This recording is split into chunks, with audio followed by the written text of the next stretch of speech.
Hey guys, hello and welcome back to my channel and to another masterclass for IGCSE English. In today's class, as you got to know from the thumbnail and the title, we are going to completely decode your argumentative writing skills, which is an essential topic for your directed writing in your English paper. Basically, this particular class for argumentative writing will be divided into two parts.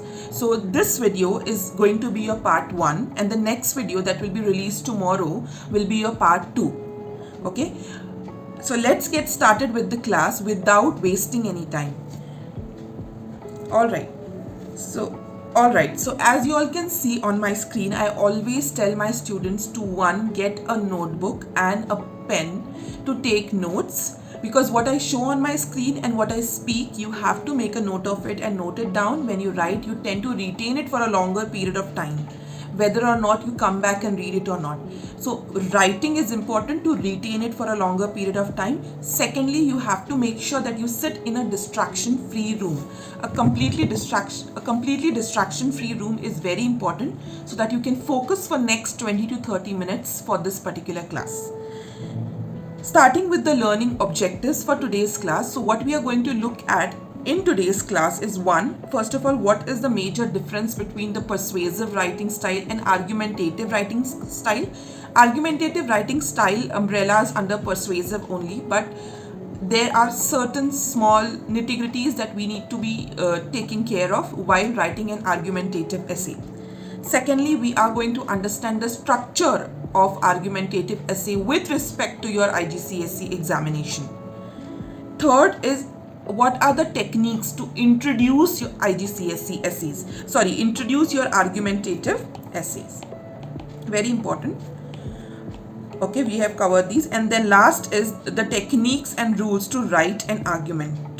So how to write an argument? There are certain techniques, sure-shot techniques to help you to write the best argument possible and basically structure your essay in such a way that it appears appealing to the examiner and you end up getting good score. So without wasting any time, let's simply move on to the first part of our argumentative essay, that is your difference between persuasive and argumentative. When you look at the word persuasive is when you are persuading somebody to take any action through emotional quotient. For example, let's say if you want to buy a new pair of sneakers, you go up to your mom and you say, I want to buy a new pair of sneakers because you promised me you're going to get me new sneakers next month or this month. Here you are not giving any logic behind what you are trying to tell. You are just trying to persuade the listener or the reader based on the emotions. You are playing with the emotions. So you are playing with the feelings and opinions to get your point across. Just because my friends are saying that I want a new pair of sneakers, everybody has bought that, so I also want to buy a new pair of sneakers. That is your opinion. That is your friend's opinions. It might be right or wrong. There is no factual evidence to prove that it is right. So that is what you do for your persuasive essay. But when you look at your argumentative essay, you have to establish your argument using facts, data, research. So in short, you have to talk about a correct evidence to establish that what point you are keeping forth is backed by this fact, this statistic and this data.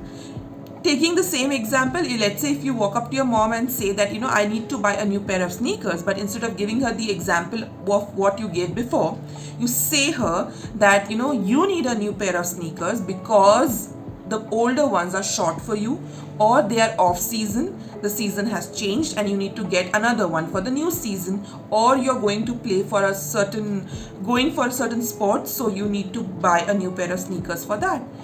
So here you have to back up your argument with some data, with some research, with some, in this case, you're giving some facts that yes, the older ones are short for you. The season has changed and now that is the reason you need to get new ones for you. Okay, so that is your argumentative.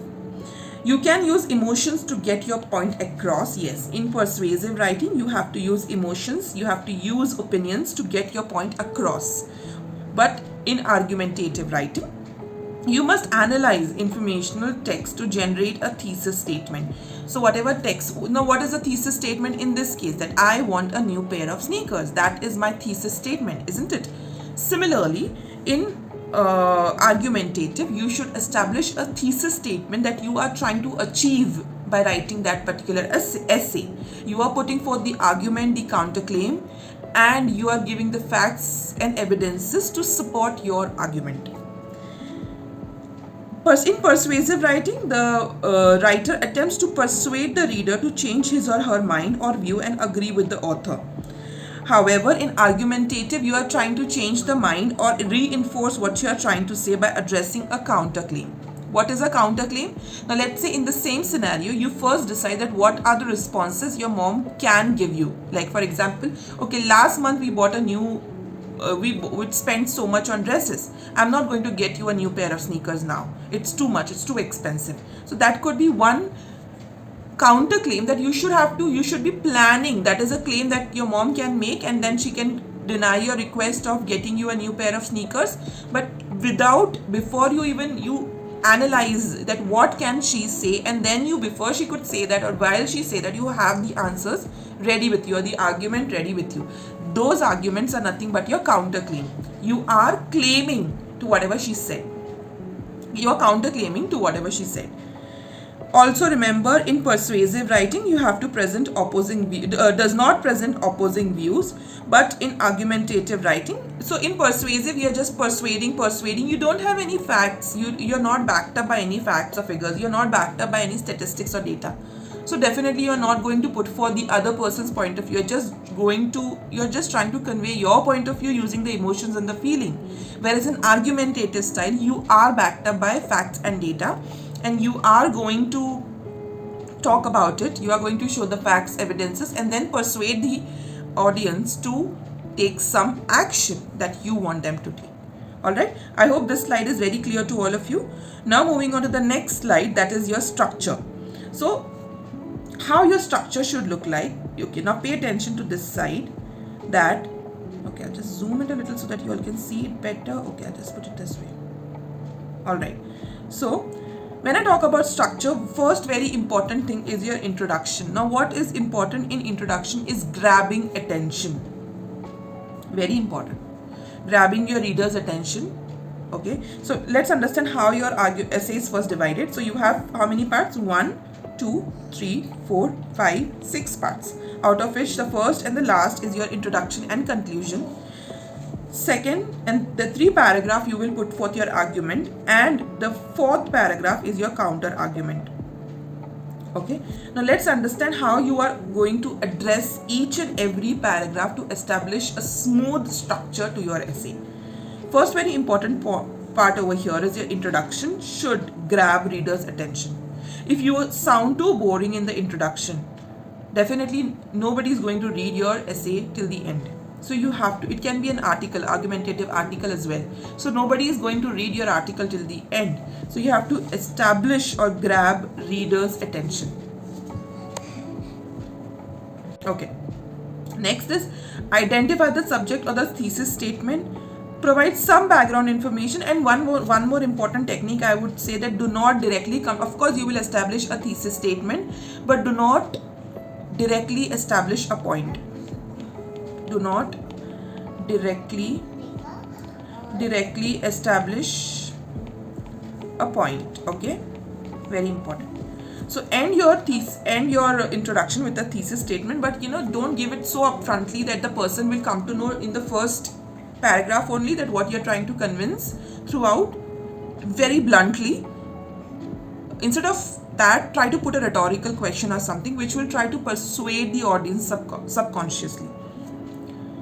Identify a focus topic for each supporting paragraph. Okay, so for each paragraph, take only one argument per paragraph. Okay, don't try to squeeze in too many arguments in a single paragraph. Just take one single argument for a paragraph, and then use the examples, facts, data, statistic, whatever you have accordingly.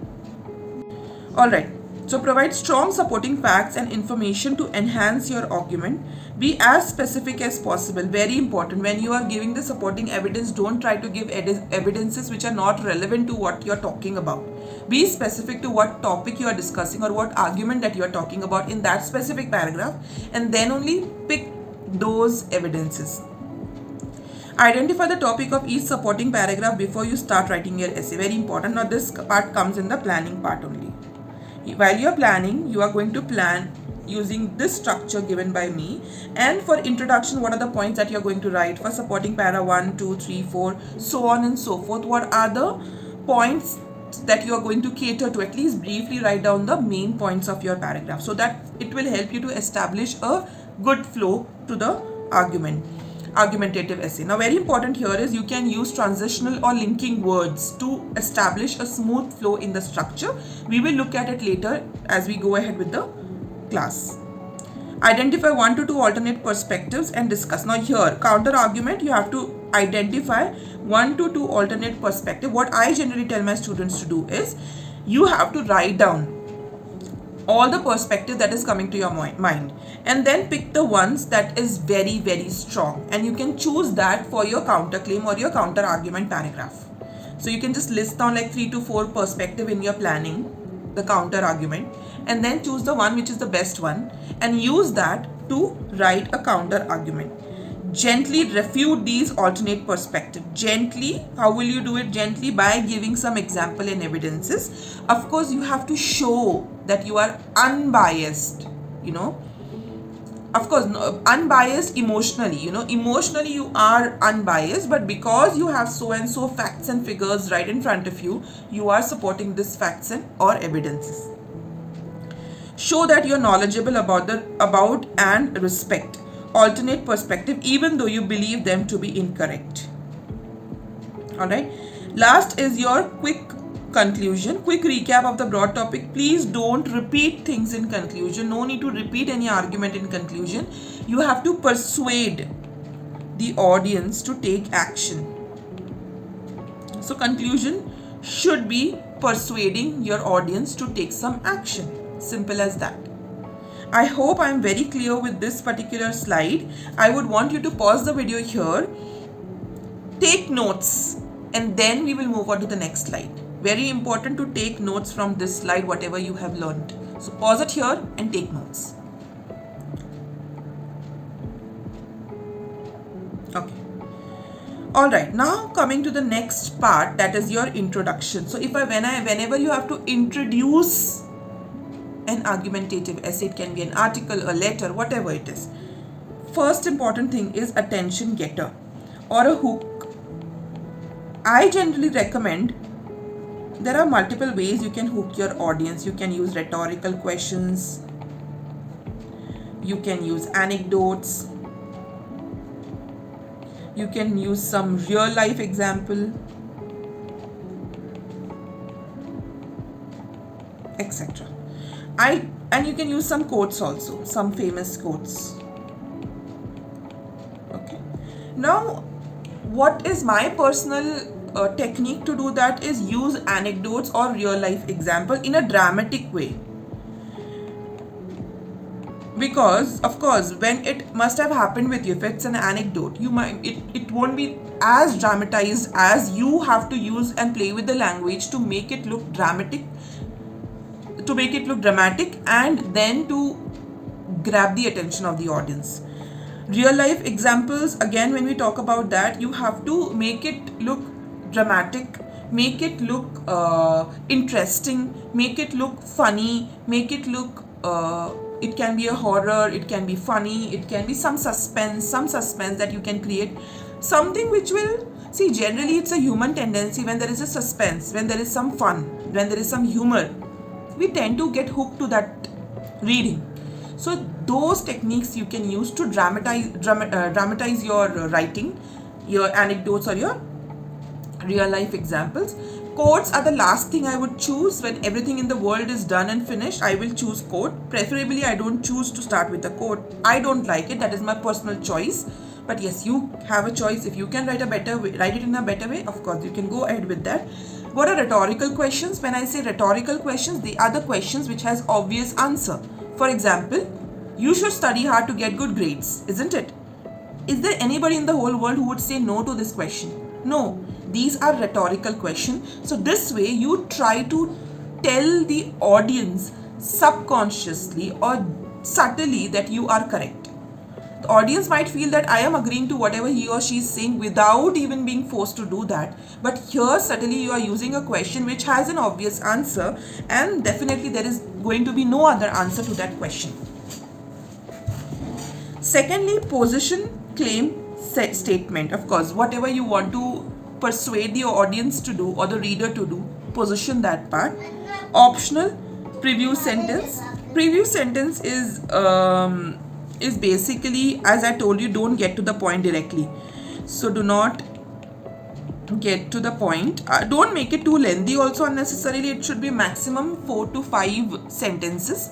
But don't make it so bluntly evident as in what you want to establish that it becomes boring. You have to make sure that your writing should be interesting to read. If it's a casual thing, if you're writing an informal letter and then using this again, do it that way so that it is interesting. The reader should be hooked to your writing. That is very, very important. So that is called as use a preview sentence. Make sure that the reader knows what you are writing about in the first couple of sentences, of course.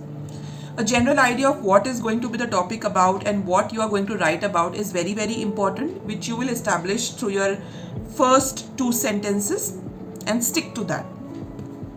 Again, pause the video here, make sure you take notes, write down whatever points you feel are important from what I just said, and very important is write. When you write, you tend to remember it for a long period of time, whether or not you like writing, especially in today's tech freak world. People like typing out stuff, but I highly recommend you writing, and I instead of recommending, it is mandatory. When you're attending my class, you have to write things. So please write it down first and then we'll go ahead with the next slide. Alright, so moving ahead with the next part is argument. So we are done with the introduction. We understood how to write an introduction. Now let's understand how you should be writing your arguments. We are going to take 3 paragraphs and we are going to write arguments in 3 different paragraphs. So explain your first, second and third reason along with evidence. Now evidence can be in the form of facts, examples or statistics. Okay, of why your audience should agree with your thesis. So in your arguments, each paragraph, select only 1 argument per paragraph. Don't squeeze in too many arguments in a single paragraph. Write it nicely and the structure should be very good. How to make your structure good? Basically use transitional or linking words in between the paragraphs. When you're moving from the first to the second paragraph, use transitional words that establish a very good flow. And what are transitional words? I'm going to talk about it further either in this part or next part of the video, but yes, I'm going to talk about it in detail. It is going to be a separate detailed discussion that I'm going to do with you all. So here I have written down the technique that you can use to put forth your argument. It's a very simple technique. The acronym says PEAL, very easy to remember, PEEL, that is PEAL technique. So what is the technique like? First of all, if you want to put forth an argument, first make a point. I want to get a new pair of sneakers. Evidence, back it up, support your point with evidences and examples. For example, yeah, here my old sneakers are too short for me and I really want to buy a new pair of sneakers for myself. Then explain how the evidence supports your points. Or you can give an example, these sneakers are out of trend now, or you are out of season, whatever it is. And then you can give some example to support this evidence. So first you will make a point, give an evidence, put a point to support your evidence, and then link this point to the next point in the following paragraph or back. So basically link it to the next paragraph. Then moving on to the next part, it is, and also secondly, so firstly they are short for you, secondly they are off season, they are not in season, you cannot use they or not in trend, and thirdly you can say that you are going for some event wherein you need good shoes for yourself. So establish it that way. Link every argument with each other. So PEEL. Put forth your point. Give an evidence. Explain the evidence and link the evidence to the paragraphs or the next argument and or the argument before. Okay. I hope this technique is pretty clear to all of you. I've written here some simple techniques that you can use to, these are some example of paragraphs. So for example, first argument is historians have argued that evidence, this is demonstrated, whatever is demonstrated, whatever argument you talked about in the about the historians here, then this is demonstrated.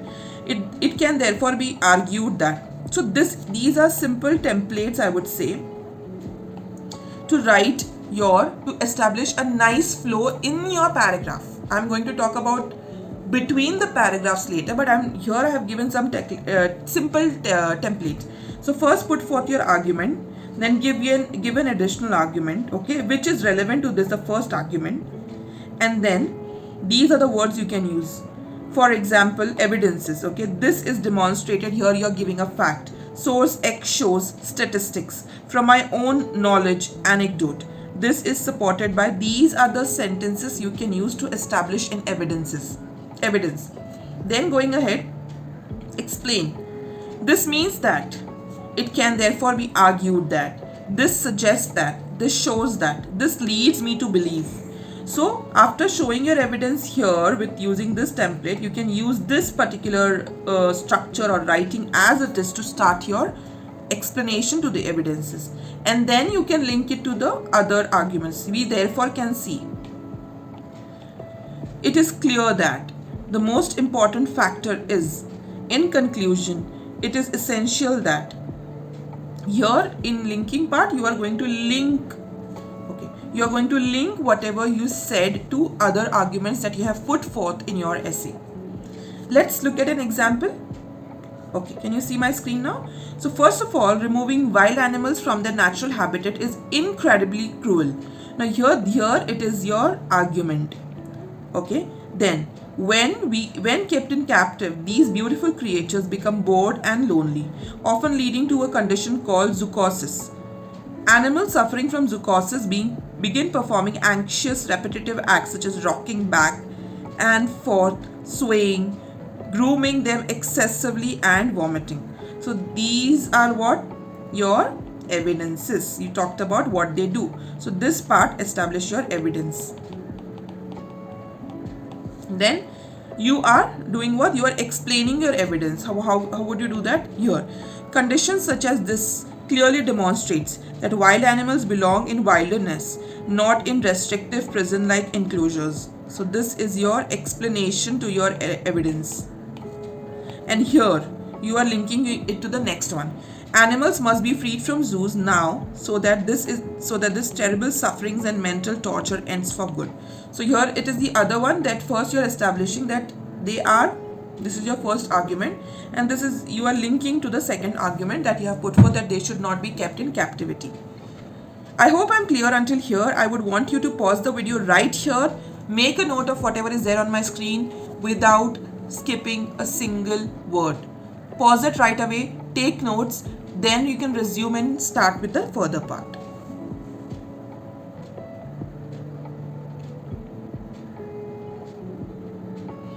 Okay, alright, now what I'm going to do is, now the next part is about the conclusion. I'll just show you a glimpse of what I'm going to do in the next class. It's here. So how to write a counterclaim, how to acknowledge a counterclaim, rebuttal and evidence and examples, how to conclude, strong conclusion should include, conclusion what it should not. So next class is definitely going to be a very, very interesting class where we are learning a lot about very important techniques which you generally don't know. Conclusion, people think that yes, just wrap up whatever is said and conclude it. No, there is a specific technique to conclude your arguments or your essay. So that's what we are going to learn in the next class. If you have not followed me on my Instagram handle, do it right away. I definitely post a lot of important discussions there. And don't forget to hit that like and subscribe button. Until then, see you in the next masterclass. Bye-bye.